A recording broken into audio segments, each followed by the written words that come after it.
بسم اللہ الرحمن الرحیم۔ آگے ایک چیپٹر آ رہا ہے آدمی کی کہانی۔ اب آدمی کی کہانی جو مضمون ہے اس کو لکھنے والے کون ہیں؟ تو کہہ رہے ہیں اس کو لکھنے والے پروفیسر محمد مجیب ہیں۔ کون ہے؟ پروفیسر محمد مجیب۔ اب ان کی تاریخ پیدائش بتائی جا رہی ہے کہ وہ کب پیدا کر رہے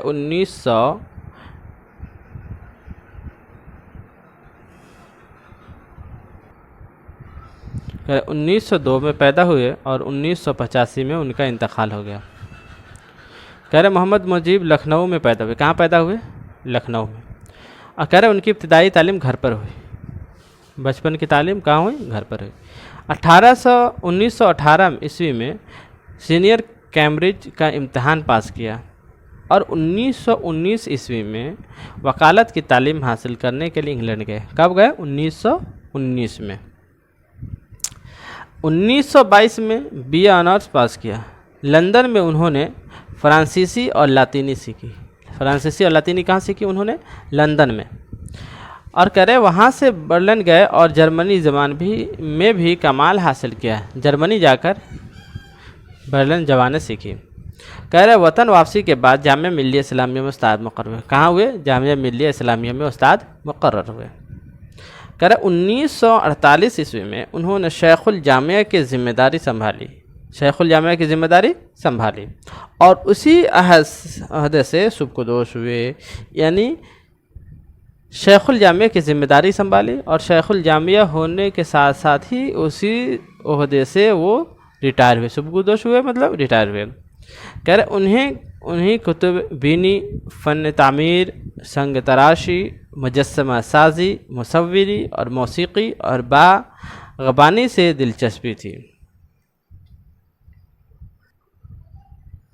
کہ علمی میدان میں تاریخ نگاری ان کا پسندیدہ مضمون ہے۔ کہ علمی میدان کے اندر تاریخ نگاری ان کا پسندیدہ موضوع رہا ہے۔